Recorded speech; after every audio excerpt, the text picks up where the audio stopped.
வணக்கம். இன்றைய சிறுகதையில் ஒரு குருவை பற்றின கதை. ஒரு குரு கிராமத்தில் ஒரு பாடசாலை நடத்திட்டு இருக்காரு. அவரை யார் என்ன சொன்னாலும், எப்படி அவமானப்படுத்தினாலும் கோவப்படவே மாட்டார். பல பேர் எப்படியோலாம் முயற்சி பண்ணி அவரை எப்படியாவது கோவப்படுத்திடணுன்னு முயற்சியெல்லாம் பண்ணி தோற்று போயிட்டாங்க. ஏன்னா அவருக்கு கோபமே வந்ததில்லை. இதை பார்த்துட்ருக்க அவருடைய சீடரில் ஒருத்தருக்கு, நம்ம குரு எப்படி இப்படி கோவப்படாமல் இருக்கிறாரு அப்படிங்கிற அந்த ரகசியத்தை தெரிஞ்சிக்கணுன்ற ஆவல் அதிகமாகுது. குருக்கிட்டே கேட்டுருவோம் அப்படின்னு சொல்லி, குருவே எப்படி நீங்கள் இப்படி கோபப்படாமல் இருக்கீங்க? இவ்வளோ தூரம் அவமானப்படுத்துகிறாங்க, அசிங்கப்படுத்துகிறாங்க, அதுக்கெலாம் நீங்கள் உங்களோட கோபத்தை வெளிப்படுத்தாமல் இருக்கீங்களே, அது எப்படி உங்களால் முடியுது? அந்த ரகசியத்தை கொஞ்சம் சொல்ல முடியுமா? சீடர் கேட்டதும் ஒரு சின்ன சிரிப்போடு ஆரம்பிக்கிறாரு. முன்னெல்லாம் நான் தியானம் பண்ணுறதுக்கு ஏரியில் நிற்கிற காலியான படகுல போய் உட்காந்து தியானம் பண்ணுறது வழக்கமாக வச்சுருந்தேன். அப்படி நான் உட்காந்து தியானம் பண்ணும்போது அது காற்றுல நகர்ந்து போயிட்டே இருக்கும்.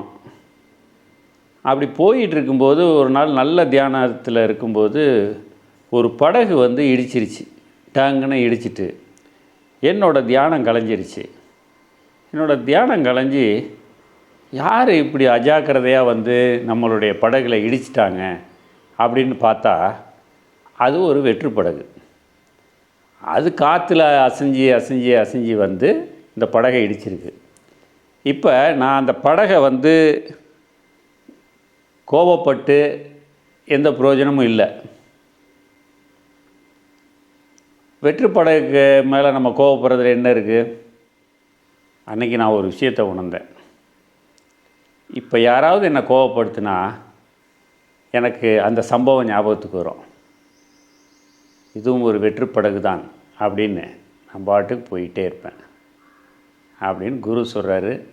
இப்போ உனக்கு இந்த ரகசியம் புரிஞ்சுதா?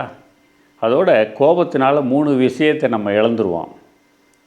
ஒன்று, நம்மளோட அறிவை இழந்துருவோம். 2வது, உடல்நிலையை இழந்துருவோம். 3வது, நம்மளோட நடத்தையை இழந்துருவோம். இது 3ம் தேவையா? அதனால் கோபத்தை கண்ட்ரோல் பண்ணுறது நல்லது. இப்போ உனக்கு இந்த ரகசியம் தெரிஞ்சிருச்சா அப்படின்னு சொல்லி சீடர்கிட்ட குரு கேட்குறாரு. இதில் உள்ள ஒரு சாராம்சம் என்னென்னா, ஒரு மனிதனின் வலிமைங்கிறது மற்றவங்களை அடக்கி ஆள்றதில் அல்ல. வரும்போது தன்னுடைய கோபத்தை அடக்க தெரிஞ்சவனே சிறந்த பலசாலி அப்படின்னு நம்ம எடுத்துக்கலாம். நன்றி, வணக்கம்.